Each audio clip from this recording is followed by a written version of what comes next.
Madame, Monsieur, chers abonnés de Soft Learning, soyez une fois de plus bienvenus sur notre chaîne. Et si vous nous rejoignez, tout juste, nous vous invitons à vous abonner. Alors, nous poursuivons ainsi la conception d'une feuille de calcul afin de dimensionner une semelle isolée qui sera soumise à une charge centrée. La dite semelle est de forme rectangulaire et nous aurons deux cas de figure. Le premier cas concerne le fait qu'elle reposera sur le sol, directement sur le sol. Et le second cas concerne le fait qu'elle sera précédée par du gros béton avant de pouvoir répartir les charges sur le sol d'assise. Au cours de la précédente vidéo, nous avions reconfiguré un petit peu l'ajustement de la classe structurale, laquelle sera utile à la détermination de l'enrobage nominal. Donc nous avions traité de deux éléments. Le premier concernait la durée d'utilisation du projet. Le second traitait de la classe de résistance.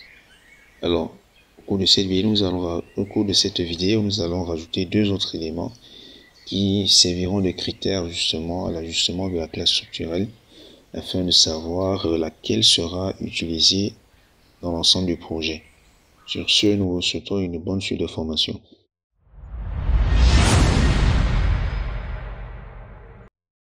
Nous avons ouvert notre feuille de calcul Excel là où nous sommes arrêtés la dernière fois.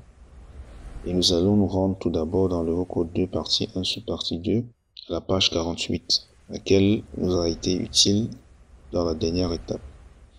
Alors, nous avions déjà traité le cas de la classe de résistance. Nous allons passer à l'élément assimilable à une dalle. Et, en fonction de la classe d'exposition, nous aurons une minoration d'une classe dans tous les cas ici mentionnés. Donc, nous allons revenir à la feuille de calcul Excel. Et juste là, nous allons mentionner élément assimilable à une dalle.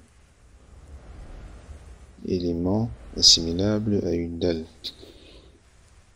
Nous allons lui appliquer cette mise en forme. Et ici, nous allons rajouter deux expressions, oui ou non.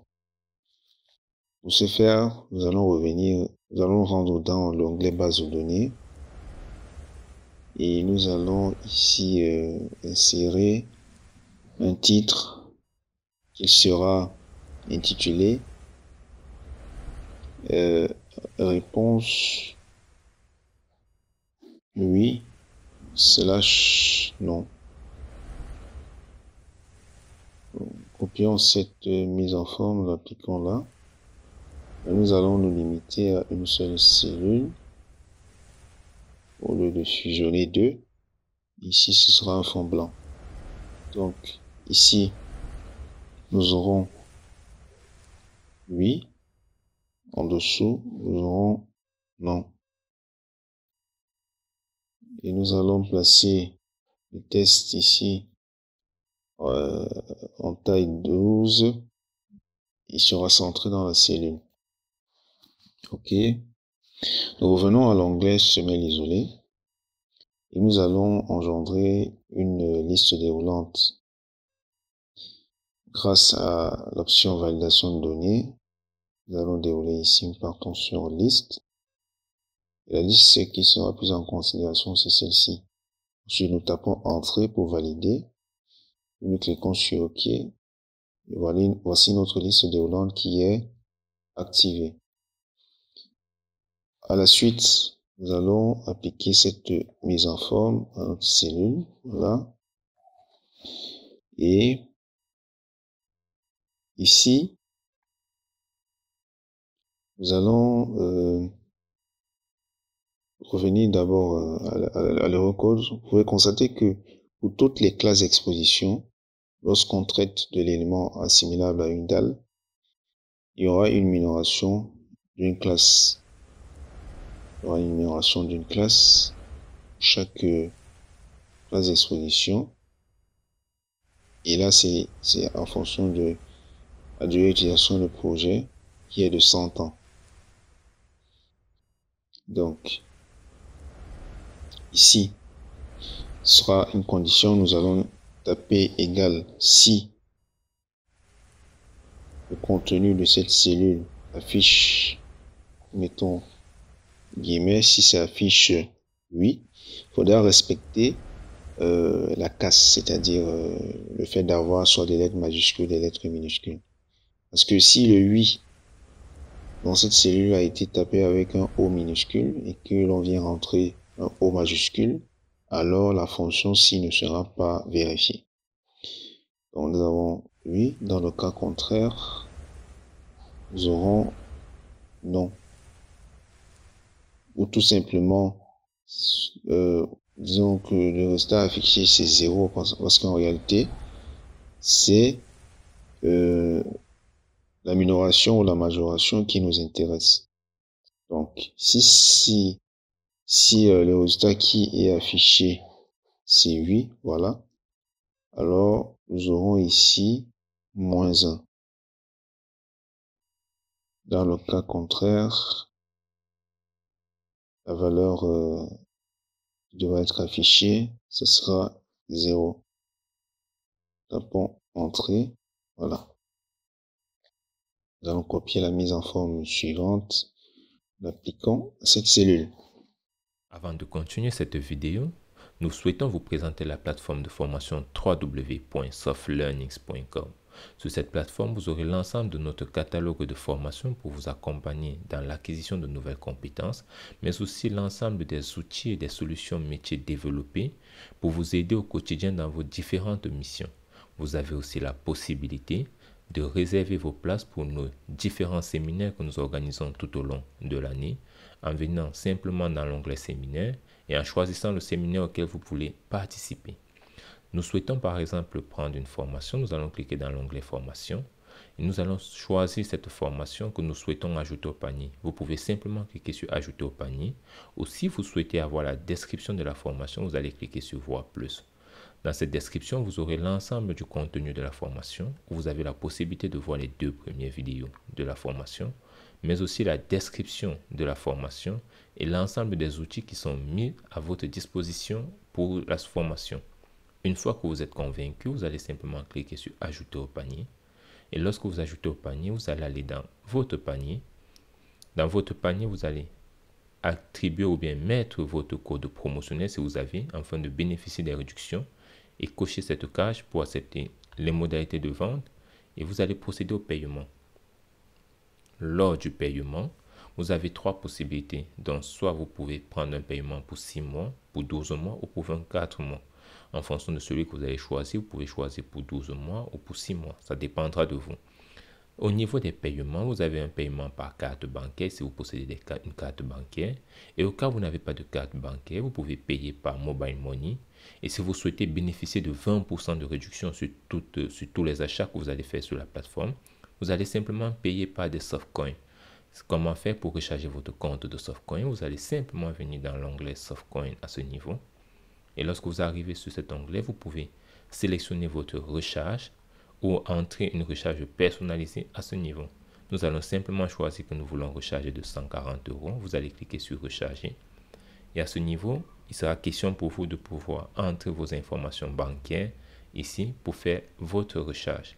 Une fois que la recharge est faite, vous allez revenir dans votre compte pour voir où se situe le reliquat ou bien votre compte de coins. C'est dans votre compte personnel, mes coins. Et vous avez l'ensemble des coins qui vous est attribué ou bien que vous avez acheté. Vous pouvez maintenant payer vos formations avec cela. Et si vous n'avez pas de compte, n'hésitez pas à regarder notre liste de partenaires dans les différents pays pour pouvoir recharger votre carte bancaire, votre compte coin autant pour moi. Ou alors vous pouvez nous écrire à contact@softlearnings.com et nous allons vous donner la procédure pour pouvoir recharger votre compte. Il y a un dernier paramètre dans ce tableau, c'est la maîtrise particulière de la qualité de production du béton. Donc, venons juste là. Maîtrise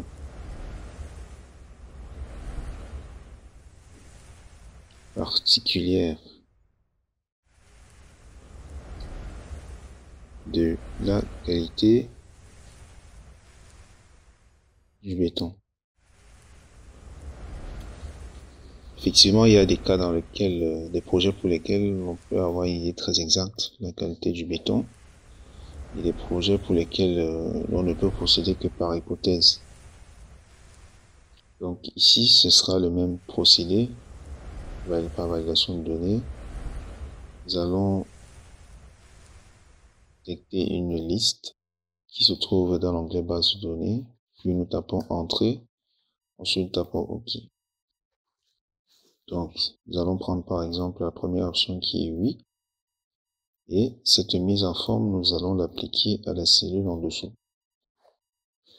Alors à cet endroit, nous pouvons simplement copier cette cellule, puis coller son contenu dans celle-ci, appuyer sur échappe pour sortir de la fonction, et nous allons simplement, voilà, c'est déjà vérifié en fait, parce que nous voulions corriger le chiffre de la cellule, mais c'est bon, c'est vérifié. Donc si l'on vient tester l'autre valeur, non, ça va s'afficher, ce qui va s'afficher c'est 0. Donc après cette étape, nous allons disposer une cellule qui va afficher la classe structurale finale, ou disons plutôt la classe structurale recommandée. Classe structurale recommandée. Ici, nous allons rajouter un petit test pour dire que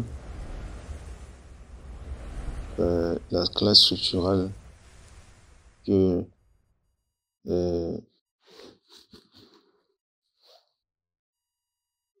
disons qu'elle sera le cumul des majorations slash minoration. Nous allons placer ceci en nota de points. Ce sera en fait en guise d'information pour l'utilisateur. Et pour ce faire, nous allons lui attribuer la police times new roman. C'est en hauteur 12, test en rouge, et nous le mettons en italique. Donc ici c'est un point et non une virgule. Voilà. Nous pouvons le mettre aussi, ce test-là, en gras, afin qu'il soit suffisamment indicatif. Donc là, il s'agira d'un résultat nous jugeons important. Donc pour la première fois, nous allons appliquer cette mise en forme, cette cellule. Donc ici, en réalité, nous pouvons réduire d'abord la hauteur de test et rajouter ici que c'est à remplir par l'utilisateur.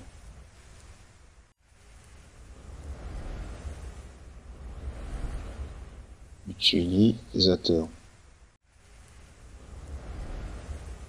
Nous allons mettre point à cet endroit. Donc qu'est-ce que cela signifie? Cela signifie que en fonction de la classe structurale que nous avons ici, si au niveau des minorations, majorations, on va réduire de 1 par exemple là, nous allons descendre à S3. Si nous réduisons encore là, nous allons descendre à S2, ainsi de suite. Donc, selon le cas.